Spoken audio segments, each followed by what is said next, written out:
Before we move on, of course, I was told that it's no longer Ramadan Kareem. I wanted to say that, but Eid Mubarak to all our Muslim brothers and sisters as we go out today to pray. I pray that all of our answers, all of our prayers would receive answers by God's grace. I wish you also the best. Congratulations on the completion of the Ramadan season. Now let's move on to what we have for this morning. My name is Omobola Sandra, and we're going to be looking through the papers from now till 8:30. By 8:30 we'll take a short break, and we're back by 8:40 for Mainland Focus, where you, our dear listener, you get to be a part of the conversation. All right, so I know it's public holiday. A lot of people are in their homes, or more people are in their homes rather than on the road, because coming to work this morning, the road was practically empty. So public holiday tomorrow, public holiday today. So time for you to stay with your family, your friends, and your loved ones. Bond. All right, very, very important. All right, so let's see what we have on the papers this morning. But before then, we are social. Don't forget, we're live on Facebook and YouTube, so you can join the conversation as well on those platforms at Mainland 98.3 FM. Thank you very much. Please do well to like, follow, share, subscribe. All right, I would appreciate the support. Eid Mubarak, Fuad. Thank you, Sandra. It's Bali that taught me. You sounding like somebody that just came back from Saudi Arabia. I understand. You won't be fine. It's Balikis that taught me. And I said I was going to say throughout today to everybody that I see or anybody that I see. It's the proper way to greet Muslims on this day of festivity. After 30 days of fasting, Muslims are allowed to go to Eid, which is to observe what is called a 2-rakat prayer, just to, of course, mark the end of the fasting phase. And then it's supposed to be a day to cook, eat, a lot of merrymaking with friends and relatives. So it's a day of celebration. Yes. There's cooking today. Of course, but it's not the big one. That's all I need to know. Thank you very much. That's all. There's no around this one. It's not the around one. It's okay, but there's always cooking. That's all I need to know. Fuad, our address, the station address. God bless you as you do the needful. But let's see what we have on the front page of the Guardian newspaper this morning. The major headline on the front page of the Guardian: 2017 botched water resources bill. 179 million Nigerians in dire straits lack access to potable water nationwide, and that story is on page 6 of the Guardian newspaper. So let's see what the report has. But before then, the riders give us 117,000 die yearly from sanitation related diseases. Cost of digging boreholes ranges between 700,000 naira and 4 million naira. Lack of comprehensive water program and management costs Nigeria 7 billion naira yearly.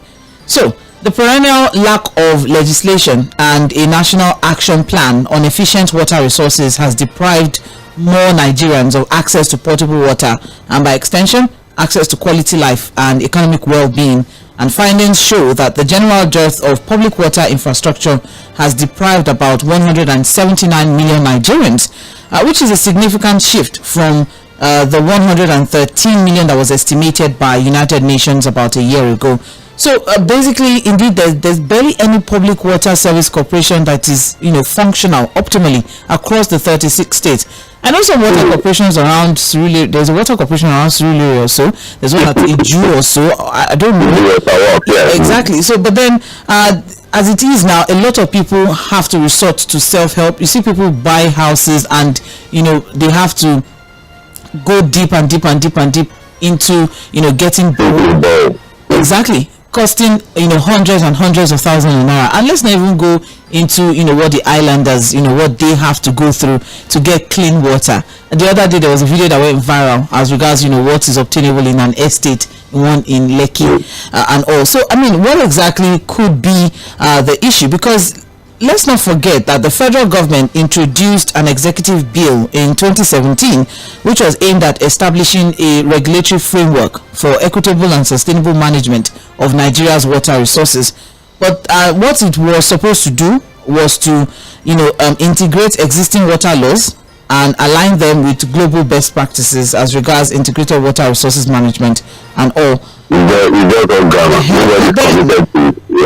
Exactly. So there's been opposition, there's been controversy, critics have been saying so many things as regards that there's a hidden agenda or something, or that the bill was favoring herders or promoting land grabbing. There was just a lot, to take away from that. So what exactly is the difficulty in having, a functional public service water, public water service?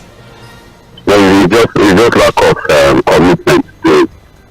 That's basically, there's nothing so special, especially for those of us who are in this part of the country that have access to water.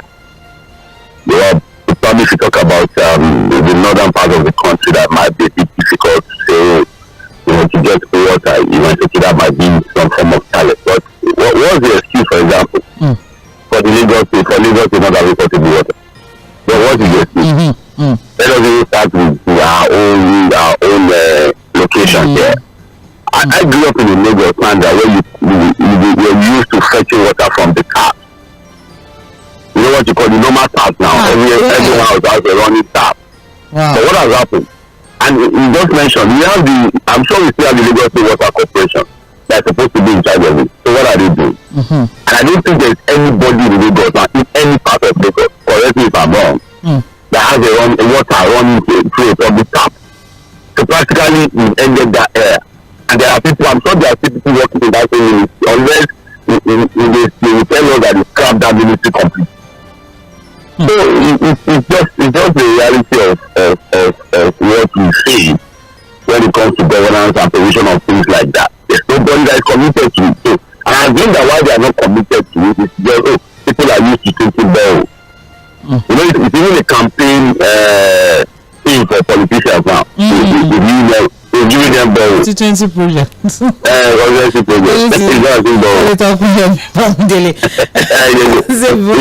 check your area whether you don't see balls.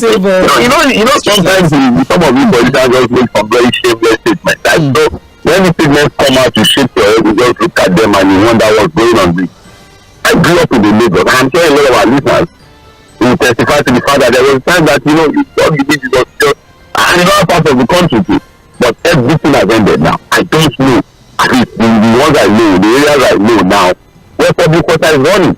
What you see in areas in Lagos and most parts of the country, there's one rich man that has built a house. He will now take his own bowl and then extend the tap to maybe just take his fence. So for people who cannot see, they come there and fetch for free. Yeah. And then maybe you have all this aboki. It's even shameful, Sandra. We call it a mega city. And then you have aboki pushing keg up and down, selling water. You don't know what you see in Lagos. Guys, yeah? Meruwa only 24 seconds. And it's a mega city. Well, and nobody's talking. The sad part of it, that nobody's even talking about it. I think it doesn't matter. Exactly. That's why it's rather interesting that it's the major headline on the front page of the Guardian. It's almost and if my people in Lagos Island standard tell you what they are facing when it comes to access to potable water, you wait for them. In Lagos Island, there are areas now that they've been questioning what is happening on the other side of the Lìධ̀vě, the Samfilling and all the other dredging going on. Because practically what they say is that even when they try to fill borehole, it comes with all manner of pollution. Sometimes it's tasting salty, sometimes it's tasting as if there's a chemical in it. And most of the environmentalists in that area say that that's the impact of all of the dredging going on around Lagos Island. So what is the Lagos State Water Corporation doing? Unless they are told, they will tell us that it's garbage, there's nothing like that in Lagos State Water Corporation. But if there is still a Lagos State Water Corporation, then they are practically doing nothing. Well, because I don't know any Lagosian now that will tell me that they have access to potable public water. It is actually a serious cause for concern, especially when you hear that UNICEF is saying that about 2/3 of the population of Nigeria lacks access to potable water, and the fact that even with the water that they have, imagine in this time we still have people who still put buckets out when it rains, for them to have water. You see how people opening drums and stuff for water. Do you know that there are people who go to streams, and when you see the quality of water, yes, see, not being aware. Some part of you're looking at the whole country. Yes, that's true. Focus on Lagos because it's easier for us to talk about Lagos. But if you see some videos and pictures of some people going to the stream, some of these, and that's why the result is also capturing people that die from waterborne related diseases and all of those kinds of things. Nobody cares, Sandra. That's the issue. They know that you go and sit your bowl, and then consent project to collect money and sit bowl for you. And then sometimes the bowl will not work with you. But there's no money to buy generators to pump water. That's another angle of the conversation. But and the bowl cannot pump itself. You have to fuel generators to pump water. Because there's no power. Very, very true. Water is life, and as it is now, even just as Fuad has mentioned, self-help borehole alternatives are too burdensome on communities, leading to a water crisis, because as it is now, digging boreholes have become the primary source of water for Nigerians. And according to a geologist, Ugbede Agumaji, the average cost of drilling varies across regions. In the northwest, you see drilling for borehole is about 2.5 million naira. In the northeast, 700. Because a lot of these places are rocky, plains. All right. So you now have in the southeast is about 3 to 4 million in the southeast, making this really unaffordable for a lot of homes. All right. So that's why you see one senator or one House of Reps member put his name on it and said, this was provided by this water project was provided by Honorable Tʀᴇ for the entire Tʀᴇ community. That's amazing. Well, and they will go and dance there. They will go and do a bill to go and commission that nonsense. They need to visit the 2017 Water Resources Bill. The story is on page 6 of the Guardian newspaper. Moving on now, we also have on the front page here, tears as fire got popular Dosumu market twice in 30 days.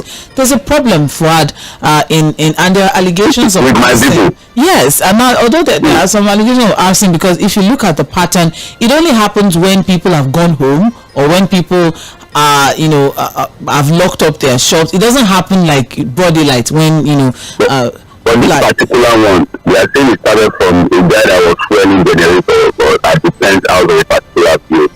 Is it that the buildings are too close to themselves, or is it that I should take you to Lagos Island? I've been to Lagos Island, but I know how close these buildings are. So at this point now, how can we stop this? Because people are losing millions and millions and millions worth of goods in their shops and their markets.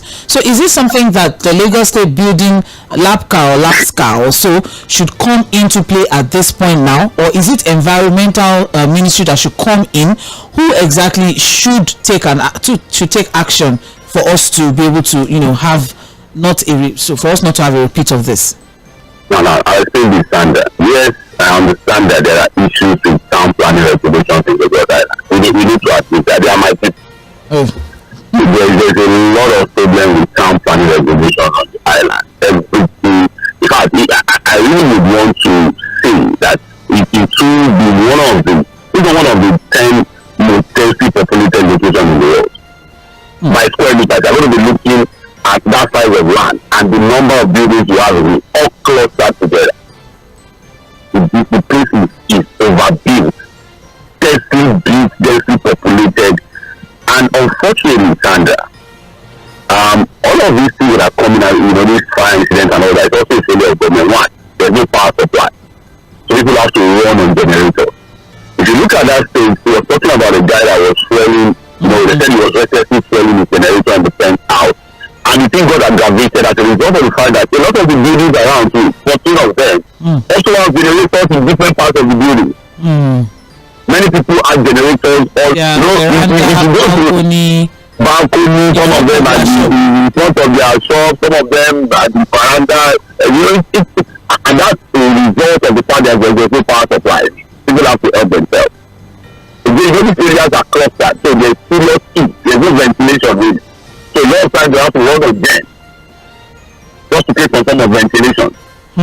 So that's number one. Number two is the fact that look, there's even no water. If you read the story, the power people were saying that they had a problem with water. Yes. And then they have to reach out to maybe the LPA that helped and all of that. Then the third one is even access. When it is start, how do people, these fire trucks can't even get easy access. The place is muddled up. It's not lumped all together. So that's why I said it's a town planning regulation failure completely for Lagos Island. It's a complete town planning regulation failure. There's so much impunity, people build anyhow, no place is all clustered together, all lumped. I'm talking about my particular area, but you know you can. And this, look, out of these 14 buildings, I report to say about 4 buildings have collapsed. About 4 buildings have collapsed. And the sad part is that look, the Lagos Island people are used to this, right? They like it, they enjoy it. They can't even stay in another part of the country or the state. Sorry, they want Lagos Island.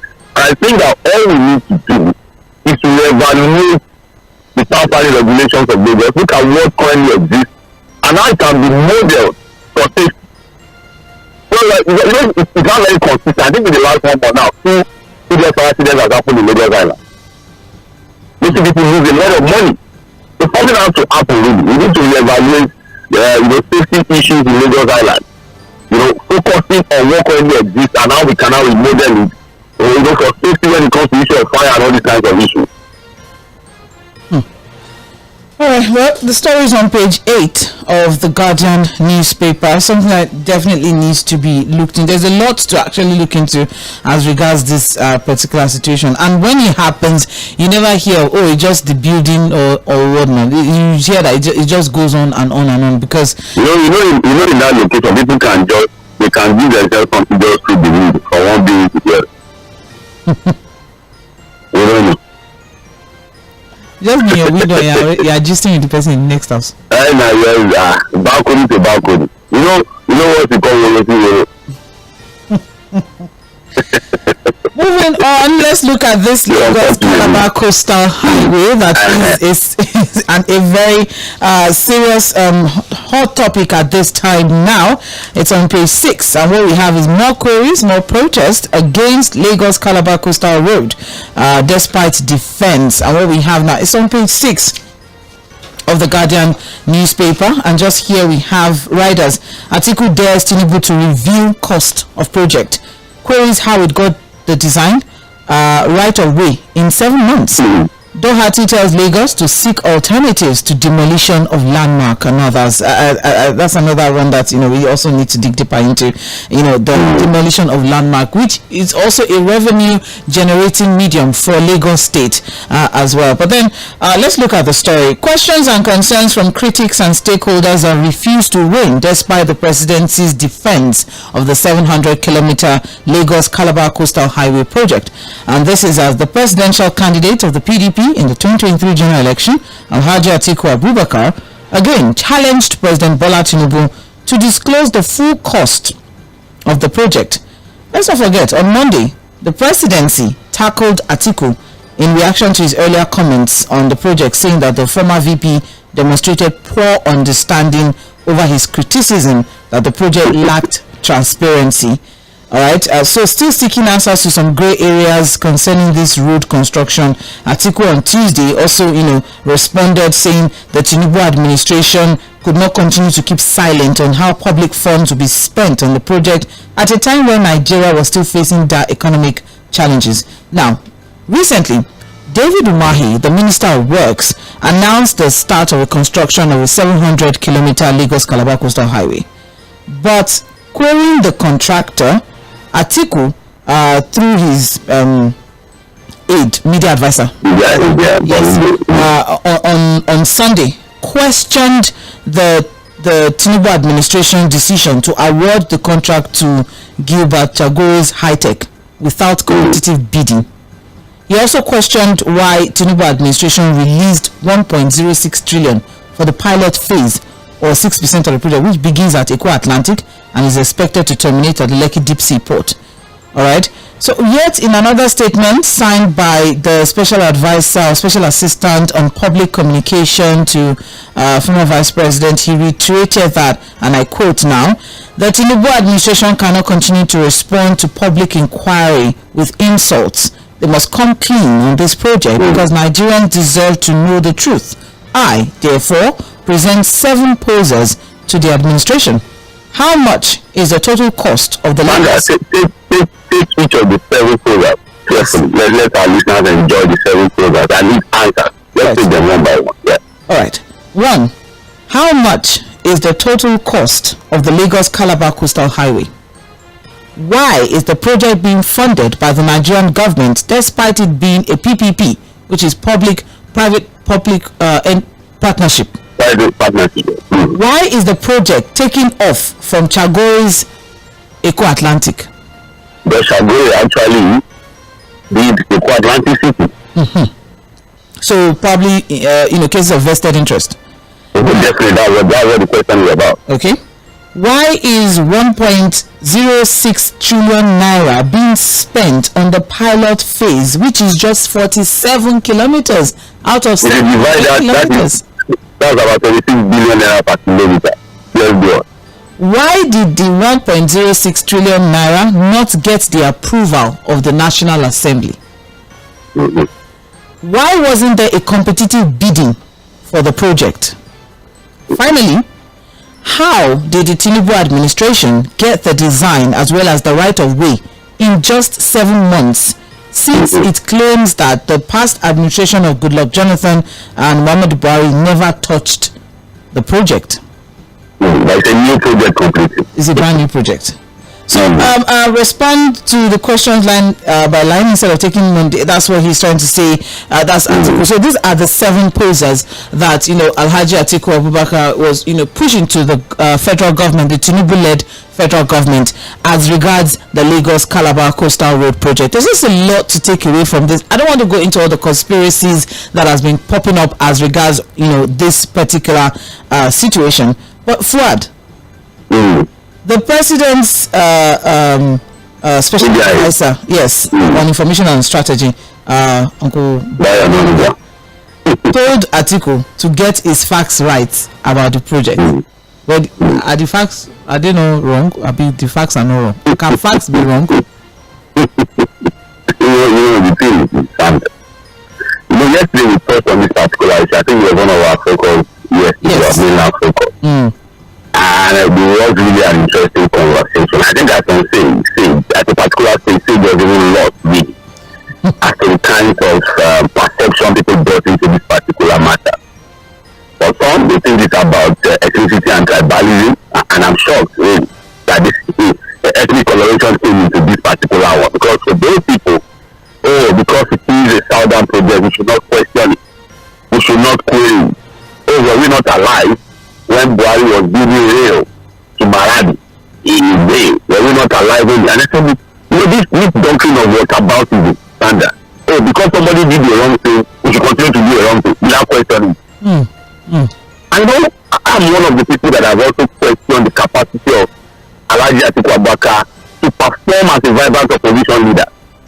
And I must tell you that if you are looking for classic opposition politics, this is it from Alhaji Atiku Abubakar. You don't insult anybody. Just ask critical questions. Ask critical questions. In the name of nation building, you must have a vibrant opposition that pays attention to things like this. And this also comes under the doctrine of counting the cost. Really, standard.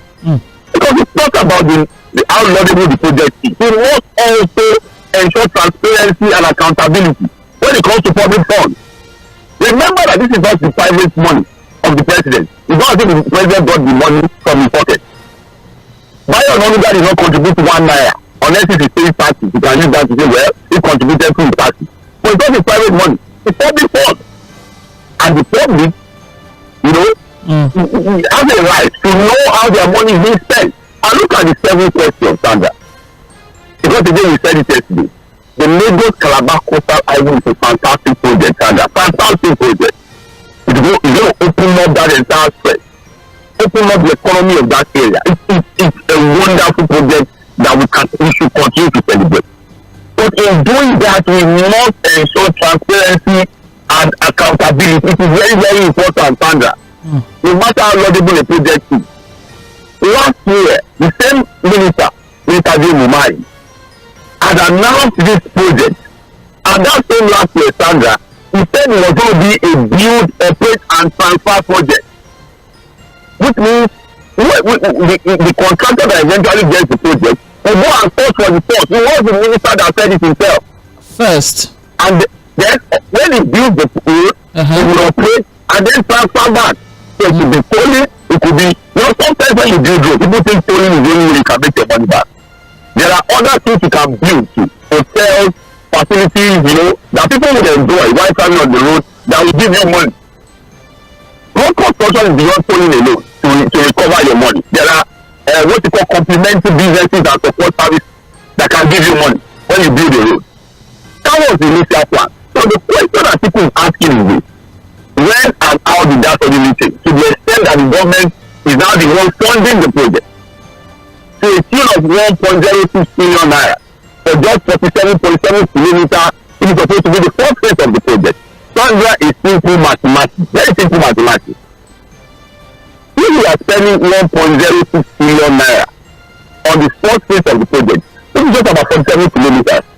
If you divide 47 by 1.06 billion naira, what it tells you is that we are doing 1 kilometer of that road for about 26 billion naira. We need to ask ourselves, how does that add up? How did they arrive at that? If the surface is going to get, so if you are working on that, also now, the minister has not told us what the entire cost of the project will be, because we are going 700 kilometers standard. And so if 47 kilometers cost 1.06 billion, how much is 700 kilometers? That's amazing. So we don't even have clarity. Then the second one is that, look, Sandra, how do you bring up such a mega project without competitive bidding? Because when you bid, you must make it public. Who were the guys that bidded for this project? When was it done? Was it advertised? How did the Sᴏᴜ-led ITEC become the joint contractor for this project? Because of this Sandra and everything we do, if I tell people, because it is south today, we should encourage it. When it is not south tomorrow, we have to ensure that we follow the rules, we ensure transparency and accountability in everything we do. Remember, this is public fund standard. We also must remember that the money we are spending now is coming from the suffering, the sweat and blood of the people as a result of some of the act policies of this government. So we must not be reckless about that spending. If we have accountability standard, whatever we say from accountability can be deployed into other things. That's what I think we're saying. And then you ask yourself too, why did this project not get National Assembly approval standard? This kind of thing. Then in 7 months, how did you get the design? For a brand and then the right of way. Exactly. For a brand new initiative. For a brand new project, and then the issue of vested interest, we all know that ITEC and the Sᴏᴜ group are the ones in charge of the Atlantic City. That's the reason why the project is starting from that stretch. All of these things require answers and details, not insults. If you go and look at Mr. Fᴜʟᴜ response, he didn't even say anything. He has no answer to any of those things. He said he was insulting at it, calling him names. And that's why we are waiting for the answer. Although the minister said that he will be giving responses to the issue of figures. He's not talking about figures. He knows an engineer and he knows figures a lot. So we are waiting for him to come and justify the figures we have, while he will have to give details for other parts of the project. But also now, as we speak, Sandra, the presidency under President Bola Ahmed Tinubu have not been able to supply answers to this question from Alhaji Atiku Abubakar. As Nigerians, we deserve an answer. All right. Or we deserve answers. Well, there's a lot to actually take away from. Just a quick one. I just had to quickly go to Bayonanuga's response to this particular situation. He says here that while reacting to a statement credited to Atiku Abubakar on the 700-kilometer project, the minister, Dave Umahi, described the analysis Atiku made on the project figures and the economic importance and all. And Okay, an import of the all-important coastal highway, stating that as a gross misrepresentation of facts and figures and a ploy to mislead Nigerians by darkening counsel without knowledge. He said, and I quote, he doesn't understand figures. That's the Mahi now responding. He doesn't understand figures. I'm going to run figures for him to understand, and he will understand how prudent the administration of President Tinubu has been. He will understand prudency. We just talk about figures. I had to analyze every basic rate, okay, on economic importance. At the same time, the contractors are crying that I'm oppressing them so much by reviewing the cost of their projects downward. On the economic importance, I'll tell you the economic benefits of the project. We know that. It's not tell us the economic, but we know the economic of that road. You know, is it the way people talk without saying anything? We are not outside anything. Are we so dumb that we don't know the economic importance of that kind of road? So let's. Is it Jennifer thinking that we are babies there and we are fool? We don't know. We know now. But you answer the question. You realize those are simple questions now. It don't even take him 24 hours to answer those questions. Just get. If there's nothing to hide. But then it's alright. Then I'm going to be speaking English. Just kept things ambiguous. Going and on and on and on and on. A lot of English there. All right, let's also quickly look at the landmark situation. Protest by affected residents of the Ridge over the road project. Candidates of the Africa Democratic Congress (ADC), Fᴜᴜ Doherty, in the last gubernatorial election, has asked the Lagos State government to explore alternative solutions over plans to demolish landmark beach and other properties in order to make way for the Lagos-Calabar Coastal Highway. And he said in his letter, an address to Oluyinka Abiodun Olumide, the Lagos Commissioner for Fiscal Planning and Urban Development, Landmark Beach Resort is a popular tourist spot in Lagos and currently is embroiled in a dispute with Lagos State government regarding proposed demolition to pave way for the Coastal Highway project. Alright, so the Lagos State government is arguing that the beach and other properties are situated within the specified right-of-way for the initial phase of the 700-kilometer Lagos-Calabar Coastal Highway project. All right, and Fᴜᴜ Doherty is stating that alternative solutions should be explored by the government. He said, and I quote, "In such matters, process is particularly important, and it should involve wide-range, good-faith consultation and open communication. Wherever feasible, alternative solutions should be explored for particularly injurious situations. This may involve some added time and cost." All right, and he pointed out that some of the properties marked for demolition are used for businesses that have invested substantial sums, taking commercial risk and succeeded, contributing even to the city while employing residents, paying taxes. And so the effect on them, on their employees, on the city should be carefully considered. All right. There's also advocacy for informal and shanty towns along the way, stating that they may be considered illegal, but the social and human implication of clearing them, especially the vulnerable, that's the children and the elderly, cannot be wished away. Mitigating provisions will have to be made. All right. So, I mean, just a lot around this Calabar Coastal Highway and cutting costs and looking at what it would mean or the ripple effect of clearing landmark or clearing any other commercial activity on that particular road, because we want to build a road is something I also need to dig deeper into. But then the story is all on page 6. You know what, Sandra? Yes. Just on yes.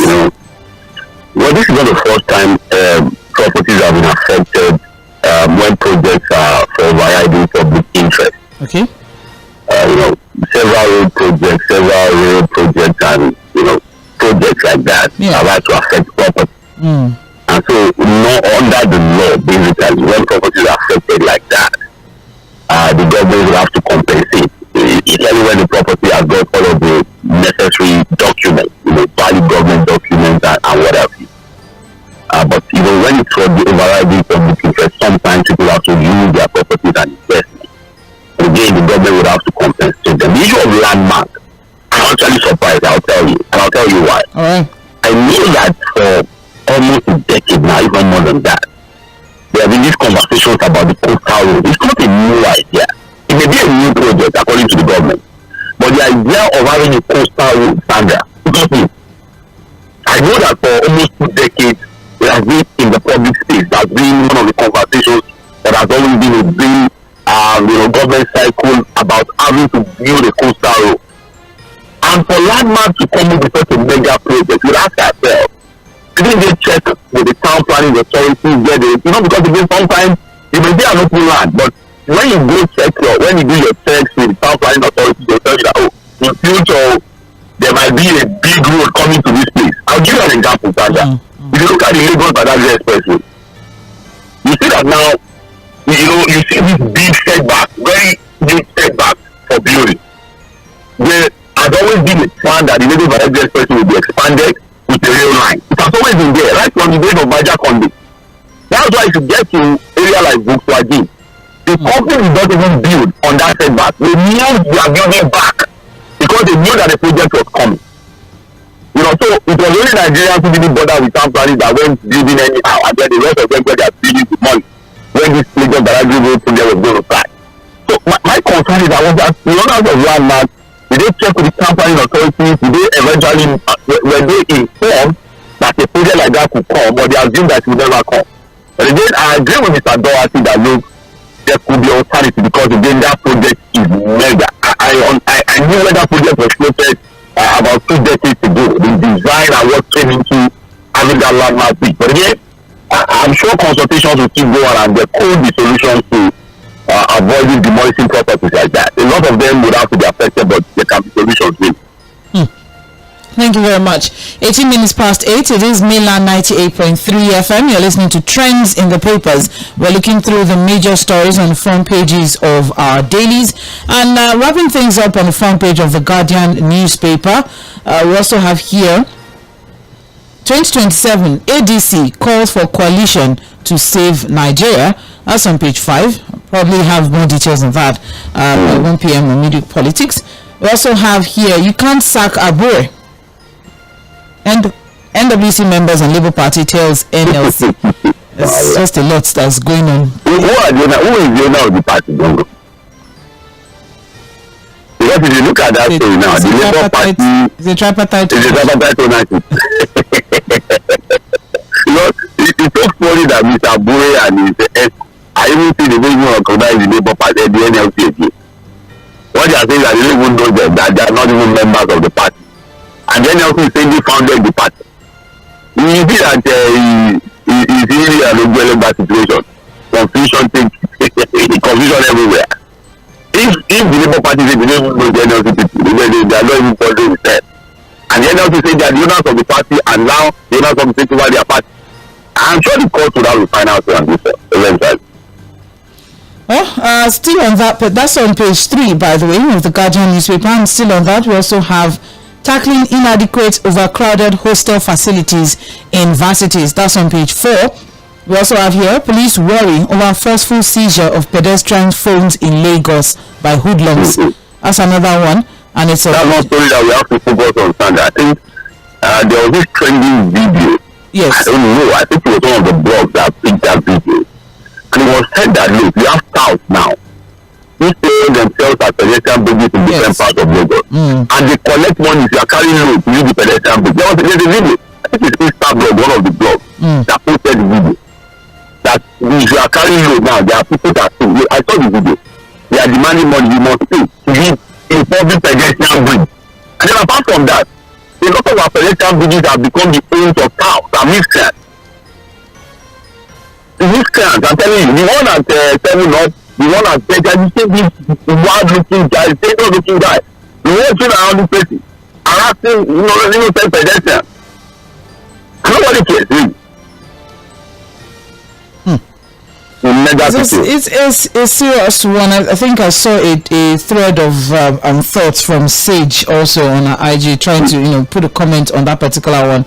But then the story is right here on page 9 of the Punch, the Guardian newspaper. It's not here, but I'm trying to get a hold of the story Yes, here we have it. The Lagos State Police Command has expressed worries over the new wave of crime in the state, in which hoodlums will brazenly accost innocent commuters and forcefully seize their handsets for an exchange with money.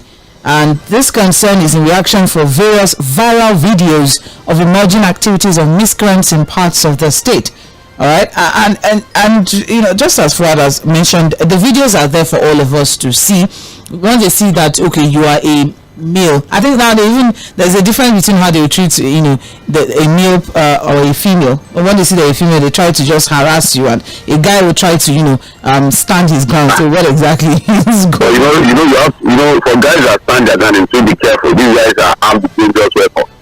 You know, just here, Sandra, there's hardly any time I drive to a daughter that some guys will not come knocking at your mirror, threatening that they are going to break your side mirror if you don't give them. I don't give them break. But a lot of them threatening people. You shouldn't be having that nonsense in the mega. Then like sometimes you see the police standing just some few meters away. You know, just as you anytime you drive and there's traffic, you know, just you see those boys all walking around, threatening people, banging people's windows, you know, threatening them that are going to bring or just like that. It's easy. It's a daily thing. It's daily occurrence. Especially when it's that traffic time in the evening, when people are going home, they harass them and tell them the same thing in a mega city. I think it's not a mega city. Yeah, working on it. What or what? Being a mega city. Anyways, it's a mega city already. Spokesperson for the command, SP Benjamin Hundeyi, said that the police has ordered that the CP has ordered that 303 suspects that were arrested over the weekend should be prosecuted without further delay, and more security architecture as well will put across to enhance, you know, security in Lagos State. That's all we can take from the Guardian. We still have other stories here. I mean, there's a story here that says we regret voting Tinubu in 2023, say Northern elders. That's on page 3. They are not serious. They are not serious. Cost of trade 5 times higher in Nigeria than US, says World Bank. I mean, somebody said that doing business in Nigeria is cheaper than doing business. It's expensive. That's what they are saying. Running business and there's an official who granted an interview some weeks ago that said doing business in Nigeria is cheaper than outside. But let's depends on the business you're talking about. You know, there are different kinds of business.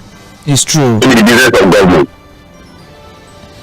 Vanguard newspaper, tariff hike. 20% of band A users are without prepaid meters. So we have riders here. Prepaid meters not readily available, says operators. Fear of estimated billings haunts businesses, especially SMEs. Minimum wage amount we propose no longer realistic, says Labour.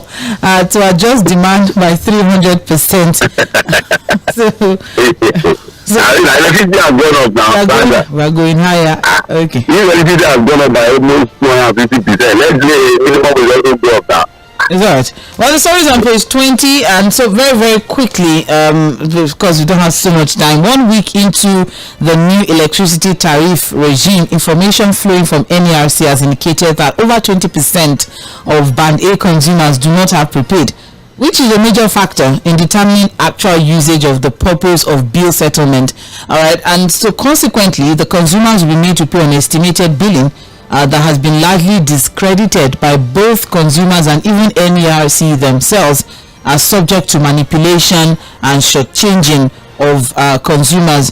There's even indication emerged that organized labor is planning to present a new minimum wage demand following the recent hike in electricity tariff by the federal government, claiming that 300% jerk up in electricity has made nonsense of their earlier benchmark wage demand as it is now. So, do you want to say something as regards NLC's, or tariff? I don't know about NLC. They will call themselves, but you don't prepaid with that standard. Because again, this band A people, it has been moved from 65 naira per kilowatt to 225 naira per kilowatt. If you are using prepaid meter, it is still very expensive, but at least you can be sure of what you are using.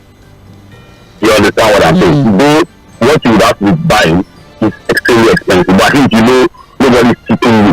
You are buying at a very high price, but you know what you're using. But till now, they build on estimated billing.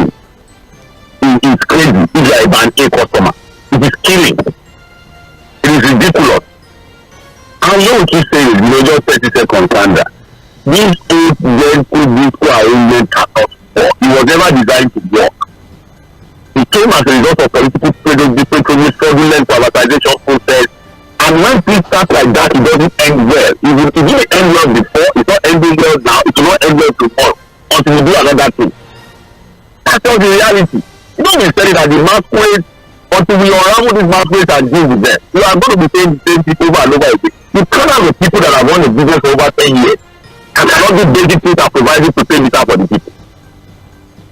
A basic thing as ensuring to pay meter, this is supposed to be guaranteed revenue for them. They can't do it.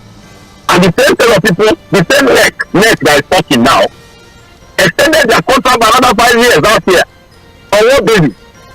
The same neck that is now talking. So next will say one thing today, do another thing tomorrow. Why did they extend their contract, their license for another 5 years? When they had that dismal performance for 10 years, without being able to invest properly in the sector. What was the basis of that extension? It's not that the masquerade as if we want to die. God help Nigeria. Thank you very much, Said Fuad. Still on the front page of Vanguard newspaper, but that's as regards tariff hike. The fact that 20% of Band A users are without prepaid meters, and also I'm sure Band B, 80% don't have meters, and the Band C people, I'm sure they're really no prepaid meters at Band C level. You know that different band? Yeah, is to E. Yeah, A to E. I'm sure if 20% of Band C don't have prepaid meter, what of Band C? And also the fact that Labour is looking into reconsidering the proposal of minimum wage. Different regions were already proposing. The list we had was 478,000 naira. So with this 300% tariff hike on electricity, Labour is looking at the fact that it's the 478, that which is the list across regions, may not work. So we may be looking at probably a 500. 478,000. That's our proposal. Minimum wage. Yeah. It's not possible. 478,000 minimum wage. Okay. Well, some states are still not paying 30,000. And maybe to ginger the states to do more as regards their IGR. So things that are still doing like 18,000, they will now be paying forward. All right, still on the front page of Vanguard, we also need to quickly take this story. Olubadan stool, Olakunlehin's health makes him unfit for now, and that's what we are getting as regards, the Olubadan waiting. Yes, that's on page 10 of Vanguard newspaper. So what we have is that the process of selecting the 43rd Olubadan to fill the vacant stool has suffered a setback. That's coming from the Otun Balogun of Ibadan land, Oba Bimbola Ajibola, and he distanced himself from other king windows. But then what we have now is that Olakunlehin, yes, is having some issues with his health. Yes, having some health challenges. So So as it is now, there's still he's not fit to assume the throne as a result of his age-related ailments. Right, but then we'll see how things will pan out. I think they're already, endorsing another Olubadan person or not. But then Obawolabi Olakunlehin, who is the Olubadan in waiting, is currently having some ailments, which is stalling the installation of him. The story is on page 10 of Vanguard newspaper. And that's all we can take from Vanguard newspaper. That's all we can take actually for this morning on trends in the papers. We'll take a short break now. We'll be back by 8:40 for Mainland Focus. So stay with us. Don't go anywhere.